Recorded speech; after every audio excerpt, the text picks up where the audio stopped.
പ്രിയരെ, നമ്മളെല്ലാവരും ഒറ്റപ്പെടുന്നൊരു സമയമുണ്ട്. അത് അനുഭവിച്ചവരാരെങ്കിലും ഉണ്ടോ എന്ന് എനിക്ക് അറിഞ്ഞുകൂടാ. ഒറ്റയ്ക്കാകും, ഒറ്റയ്ക്ക് നിൽക്കും. ആ സമയങ്ങളിൽ നമുക്ക് ജയിക്കണമെങ്കിൽ ബൈബിൾ റെഫറൻസ് ഒന്നും അറിയണ്ട. നിന്റെ അകത്ത് കയറി വരുന്ന വചനം ഉണ്ടല്ലോ, ബൈബിൾ വാക്യം ഇത് എവിടാന്നും അറിയണ്ട.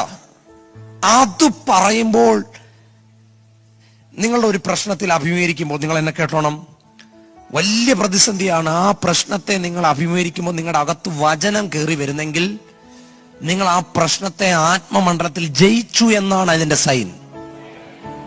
ഒന്നുകൂടെ ഞാൻ പറയാം, കൈ ഉയർത്തി ആമേൻ പറയണം. നിങ്ങൾ ഒരു പ്രശ്നത്തിലിരിക്കുമ്പോൾ നിങ്ങൾക്ക് എന്ത് ചെയ്യണമെന്ന് അറിഞ്ഞൂടാ, പക്ഷെ ആ സമയത്ത് ദൈവവചനം നിങ്ങളുടെ ഹൃദയത്തിൽ പ്രകാശിക്കുന്നെങ്കിൽ ആ പ്രശ്നത്തിൽ നീ ജയിച്ചു എന്നും അതിനകത്ത് നിനക്ക് തോൽവിയില്ല എന്നുമാണ് ആമേൻ ആ അടയാളം നിങ്ങളുടെ മുമ്പിൽ വെക്കുന്നത്.